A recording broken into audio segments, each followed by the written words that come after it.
नमः श्रीवर्धमानाय निर्धूतकलिलात्मने सालोकानां त्रिलोकानां यद्विद्यादर्पणायते। रत्नकंड श्रावकाचार्य परम मांगलिक ग्रंथ है। आचार्य समंत भट्ट स्वामी द्वारा यह लिखा गया है। इसमें 150 श्लोक हैं। रत्नत्रय का वर्णन है, शल्लेखना समाधि का भी, और श्रावक को कैसे क्रम क्रम से आगे बढ़ना है इसकी चर्चा भी इसमें की गई है। 86 नंबर का श्लोक है, अपनी पुस्तक में निकाल लेंगे। कल अपन ने इसका उच्चारण भी किया था और एक बार पुनः इसका जो है पाठन कर लेते हैं। यद निष्टम तद वृत्तेत्चानुपसेव्य में तदपि जहियात् अविसंधिकृता विरतिर् विषयाद्योग्याद् व्रतम भवति।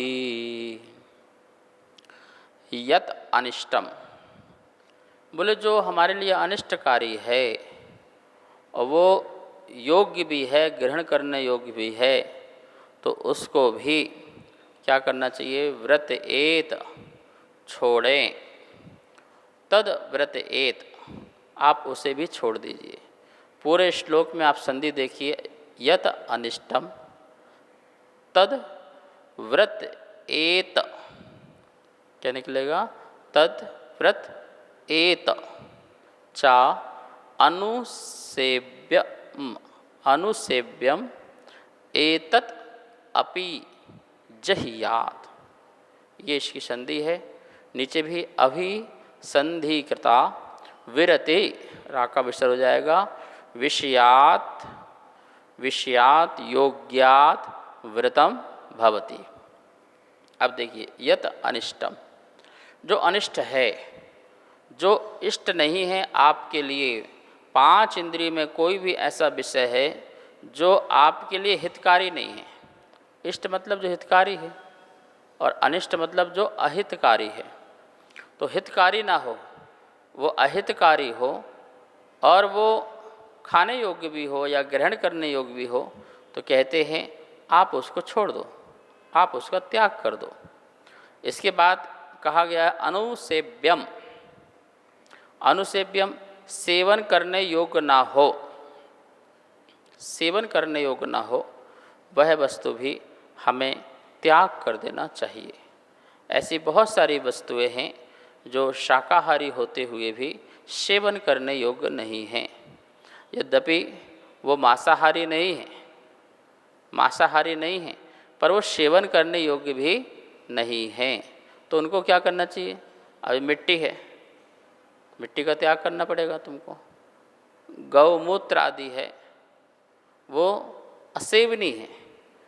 यद्यपि वो मांसाहारी नहीं है, लेकिन क्या है, वो असेवनीय है, वो ग्रहण करने योग्य नहीं है। तो ऐसे एक पदार्थ नहीं है, ऐसे बहुत सारे पदार्थ हैं। जैसे घास है, घास तो शाकाहारी है ना, गाय खाती है, शाकाहारी वनस्पति है, लेकिन तुम्हारे लिए असेवनीय है क्योंकि उसमें बहुत जीव होते हैं। ठीक है, तो वो असेवनीय।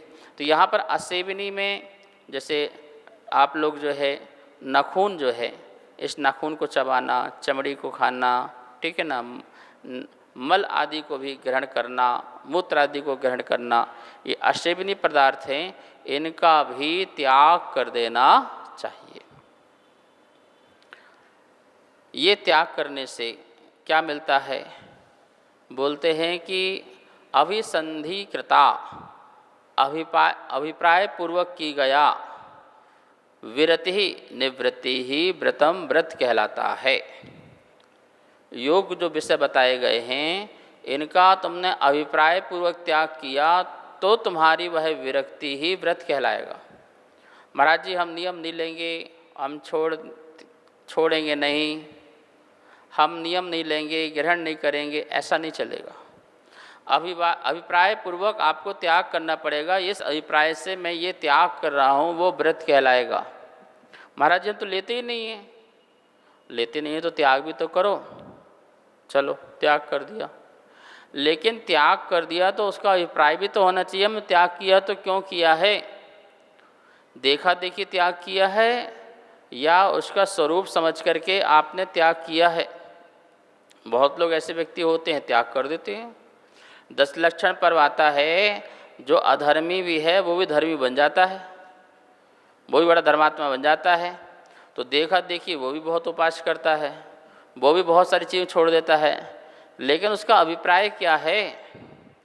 छोड़ तो दिया तुमने, उपवास तो कर लिया, लेकिन इसका अभिप्राय क्या है? तो हम अभिप्राय नहीं पता भैया, छोड़ दिया बस। मैंने पूछा एक बच्चे से, महाराज जी मैं फास्ट कर रहा हूँ 10 लक्षण। अच्छा क्यों? बोले बस मन में आ गया, छोड़ दिया। अरे कोई बात तो होगी। नहीं, शरीर बढ़िया रहेगा, स्वस्थ रहेगा, मोटा भी बहुत हो गया हूँ और ठीक भी हो जाऊँगा, और सब कर रहे थे मैंने, चलो मैं भी कर लेता हूँ। भाई सब कर रहे तुम भी कर रहे हैं, ऐसा नहीं चलता है। अभिप्राय पूर्वक त्याग किया जाता। मेरा अभिप्राय है कर्म की निजरा, कर्म की निजरा होना चाहिए।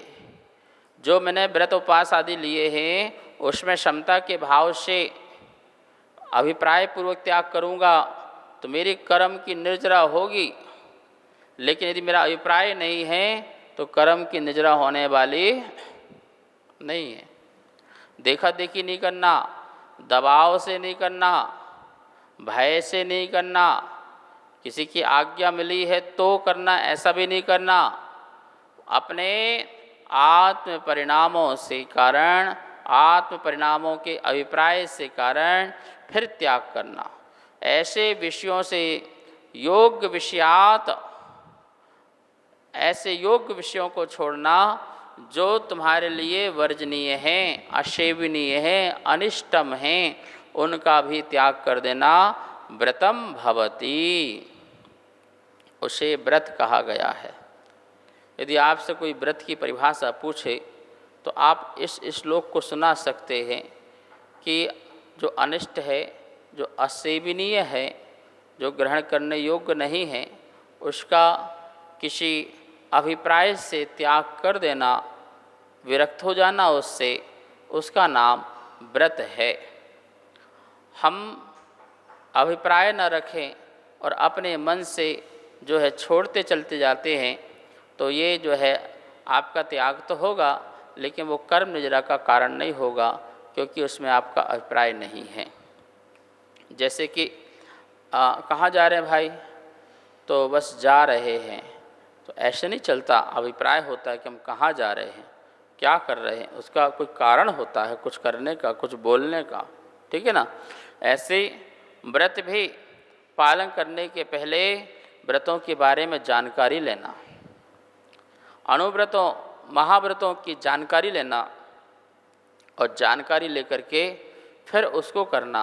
अच्छा, ये व्रत से मेरे ऐसे कर्मों की निजरा होगी, आश्रव नहीं होगा और बंद नहीं होगा, कर्मों का आना बंद होगा, संबर होगा, जो रखे हुए कर्म हैं वो निर्जीर्ण होंगे, मेरा मोक्ष मार्ग सदना प्रारंभ होगा। ये तो बहुत ही अच्छे व्रत हैं। मैं भी अब सामायिक करूँगा तो कर्म की निर्जरा के लिए करूँगा, मंदिर जाऊँगा तो कर्म की निर्जरा के लिए करूँगा। ये जो संकल्प पूर्वक व्रत ग्रहण किए जाते हैं और व्रतों में किसी प्रकार का अनादर का भाव नहीं होता है, किसी प्रकार का अभिनय का भाव नहीं होता है, बड़े ही उत्साह के साथ, बड़े ही उल्लास के साथ व्रत किए जाते हैं। आप आए और मैंने कहा आलू छोड़ दो, ठीक है, आप कहते हैं तो छोड़ देते हैं। भैया आलू क्यों छोड़ा? अरे महाराज जी ने कहा था, हमने छोड़ दिया। अच्छा ठीक, छोड़ दिया। लेकिन आपका अभिप्राय हो कि आलू इसलिए छोड़ा था कि तुम्हारी उसके प्रति जो आसक्ति थी, पहला तो वो कारण, और दूसरा उसके निमित्त से कितने जीवों की हिंसा हो रही थी, एक वो कारण। तो वो तुमको पता होना चाहिए ना, हमें क्या पता करना। ठीक है, नहीं खाएंगे 5 दिनों, क्या होगा? नहीं खाएंगे 1 महीना और क्या होगा? 1 महीने बाद फिर खा लेंगे। अरे भाई, तुम 1 महीना बाद खा तो लोगे, लेकिन तुमने जो इसके बारे में जाना नहीं, इसके बारे में समझा नहीं, अभिप्राय लगाया नहीं कि महाराज जी ने त्याग दिलाया, तो महाराज से पूछ ही सकते, गुरुजी आपने त्याग इसको क्यों कराया, इससे क्या हानि है, मेरी हानि क्या है, औरों की हानि क्या है? महाराज जी आप तो आलू का त्याग करा के दूसरे का जो है धंधा छीन रहे हो, किसी की जो व्यापार है, उस व्यापार को बंद कराना चाह रहे हो? वो तो बेचता है और उससे जीवन चलाता है। तो भाई तेरे न खाने से व्यापार बंद नहीं हो जा रहा। ये तो भव्य जीव ही, जो मोक्ष मार्ग में चलने वाला जीव ही है, वही त्याग कर पाएगा। अनंत जीव है, अनंत ही त्याग कर देते हैं क्या? नहीं कर पाते। लाखों को करोड़ों को जब हम बोलते हैं, तब कहीं जाके किसी एक व्यक्ति का उदय आता है पुण्य का, तो वो छोड़ पाता है। करोड़ों लोग हैं, बोलो साधु कितने हैं? कितने निर्गंत साधु हैं वर्तमान में, बताइए। चतुर्थ काल में तो हमने सुना कि हजारों हजारों साधुओं का संग हुआ करता था, और वर्तमान में संग कहाँ हैं? 2-4 संग छोड़ दो, संग ही नहीं है, साधु की संख्या ही नहीं है। 4-5 करोड़ जैनियों के बीच में 1000-2000 साधु हों तो कोई साधु की संख्या है क्या? सोचिए कितने लोगों के परिणाम बन रहे साधु बनने के। महाराज जी 5 करोड़ संख्या जैनों की, हाँ भाई है, पूरे भारतवर्ष में इतनी संख्या होगी। हम नाम नहीं लिखते, हमें पता नहीं चलता है, ये बात अलग है। बहुत संख्या है जैनों की। तो आप जो है जब तक संकल्प पूर्वक व्रत नहीं पालन करेंगे, तब तक वो व्रत नहीं कहलाएगा। महाराज जी मैं चाय नहीं पीता हूँ। अच्छा, त्याग किया? नहीं, त्याग भी नहीं किया। तो क्यों नहीं पीते हो? महाराज शुगर हो गई है ना, इसलिए पीते नहीं हैं। तो तुम अपने शरीर स्वास्थ्य के लिए नहीं पीते हो ना। लेकिन मैं नशा नहीं करूँगा, चाय पीने से मेरे अंदर एक उत्तेजना आती है, मैं इसलिए चाय का त्याग करना चाह रहा हूँ, उत्तेजना दूर हो, और मैं तामसिक वृत्ति मेरी ना हो, सात्विक वृत्ति हो, इसलिए मैं चाय का त्याग किया। यह अभिप्राय होना चाहिए। रात्रि भोजन छोड़ दो भैया। महाराज रात्रि भोजन तो मैंने कभी किया ही नहीं है। अरे नहीं किया, संकल्प ले लो। नहीं, संकल्प नहीं ले सकता मैं। फिर क्यों छोड़ा था? अरे ऐसे छोड़ दिया, बस आवश्यकता नहीं पड़ती है, और ठीक है शरीर स्वस्थ भी रहता है, तो इसलिए मैंने छोड़ दिया। तो ये तुम्हारा अभिप्राय क्या है? तुम्हारा तो ये है कि शरीर स्वस्थ रहे तो मैं ज़्यादा से ज़्यादा इस शरीर को सुख का भोग सकूँ, ये तुम्हारा अभिप्राय है। लेकिन धार्मिक कोई अभिप्राय आपका नहीं है। धार्मिक अभिप्राय होना ही व्रत है। क्या धार्मिक अभिप्राय होना चाहिए? कि मेरी आत्मा उत्तम सुख को प्राप्त हो, दुखों से निकल करके उत्तम सुख को प्राप्त हो, ये मेरा धार्मिक अभिप्राय होना चाहिए। और मेरे निमित्त से भी जो जीव हों वो भी उत्तम सुख को प्राप्त हों, ऐसा भी अभिप्राय होना चाहिए। यदि ये अभिप्राय है तो तुम्हारे वो व्रत हैं, और नहीं है तो वो व्रत की श्रेणी में नहीं आ सकते हैं। ठीक है।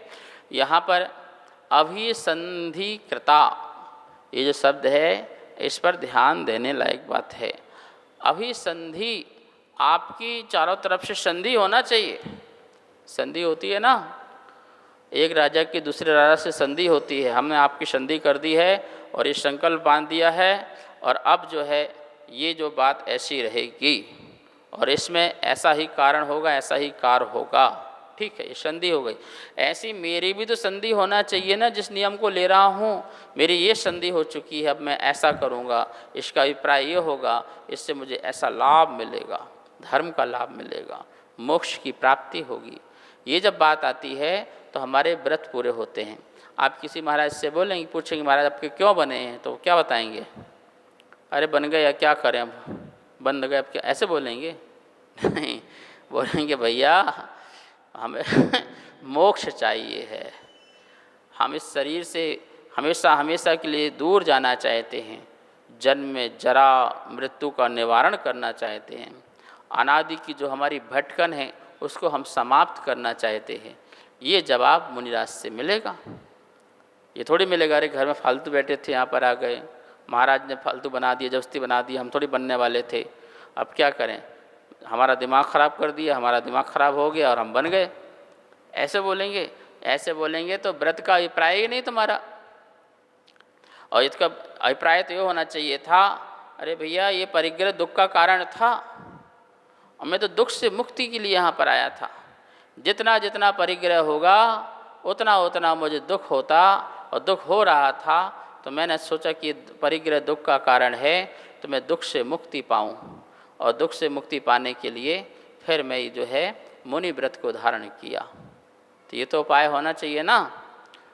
लेकिन आपके मन से इस प्रकार से विचार नहीं आएंगे तो व्रत नहीं कहलाएंगे। यहाँ पे बोला गया है जो भी आपके लिए अनिष्टकारी है, जो भी आपके लिए अनुसेव्य है, जो सेवनीय नहीं है, उनका आप त्याग करना, पर त्याग करना अभिप्राय पूर्वक, किसी कारण से त्याग करना।